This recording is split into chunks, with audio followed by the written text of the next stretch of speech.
په راتلونکو څو ورځو کې دا په چټکۍ سره بدل شو. ما په ناڅاپي ډول هغه هر ځای ولیده.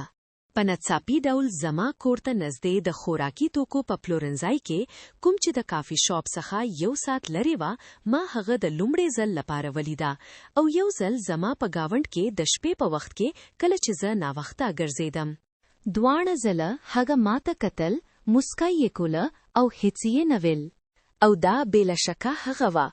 مسکا دومره نه هېرېدونکې وه چې نه یې پېژندل ناممکن و. البته زه پوهېدم چې یو چانس شته چې هغه په ښار کې کار کوي او زما سره نږدې ژوند کوي، حتی په ورته گاونډ کې. مګر دا بیا هم ویرانوونکی او غیر معمولی و. کله چې زه په هغه شپه د تخ په وخت کې له هغې څخه تیر شوم، ما د هغې نږدې لید ترلاسه کړ. هغه ژیړ رنګه وه او اوږده نسواري ویښتان یې درلودل او شاوخوا 30 کلنه ښکارېده. او ما د دې پاتې سفر لپاره ډاډ ترلاسه کړ چې زما تعقیب نشي او هیڅ کله مې هغه زما تر شا ونه لیدله یا له بل ځای څخه ماته ګوري. خو بله ورځ سهار له خوبه پاڅېدو او د پوستې له کتلو وروسته ما یو یادښت وموندل چې زما د دروازې په مخ کې ټیپ شوی و. ما سمدلاسه دا واخیست او په خپل پخلنځي کې میز ته یې بوتلم ترڅو یې پرانیزم. یاداشت اوګوه لکه 3 بشپړ پاراګرافونه. هغه څه چې د هغې په اړه خورا زورنکي وو، هغه دا وو چې هیڅ همګوړی پیغام یې نه درلو. هر چا چې دا لیکلی وو، وه یوازې په هره بله جمله کې بې ترتیبه او بې تړاوه اقتباسات کارول او نقل کول یې کول، او حتی د هیچا لخوا لاسلیک شوی نه وه.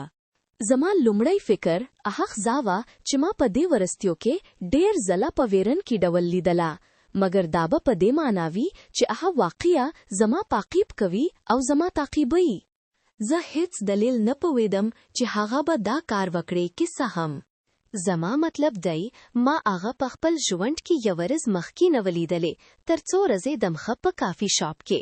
خو تقریبا په هماغې چټکۍ سره چې دا ټول پیښ شول، داسې ښکارېده چې پای ته رسېدلې وي.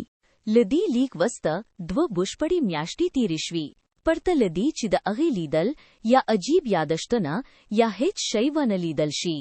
چې هغه وخته پورې ما ډېرې وخت د هغې په اړه هېر کړی وی او دا یې د یو څه لپاره جوړ کړی وی او چې زه یې هیڅ کله په حقیقت کې هیڅ ځواب نه لرم. یوازې یوه عجیبه ویرونکې موسکا کوونکې میرمن چې ما په تصادفي توګه یوازې په څو ورځو کې څو ځله ولیده. خو بیا یوه عادي شپه ورسته له هغه چې له کار څخه ناوخته کور ته راغلم، ما یو بل یاداشت وموند چې زما په دروازه باندې ټیپ شوی و. دا ځل د لفافې په بهر کې لیکل شوی و، له آلیس څخه. زه په چټکۍ سره دننه شوم او دروازه مې وتړله، حتی د مخکینی دروازې څخه لرې نه شوم او سمدلاسه یې خلاصه کړه. دا یاداشت لنډ و، یوازې یو کرفه. زه هیله لرم چې تاسو یې خوښ کړئ. ما د ډوبېدو احساس وکړو او په رښتیا سره ویره مې وکړه. شاهوا مې وکتل. زه نه پوهېدم چې دا څه معنا لري یا ولې دا یادښت ناڅاپه له 2 میاشتو وروسته راښکاره شو. ما خپل د کار کڅوړه ښکته وغورځوله او په کور کې ګرځېدم ترڅو ډاډ ترلاسه کړم چې زه یوازې یم. او سمدلاسه ما په پخلنځي کې یو څه وموندل. د میز په منځ کې یو بکس پرت و. د هغو عامو ډالۍ له پاسه بکسونه څخه یو چې په سر کې یې د کمان ټای او هر څه و.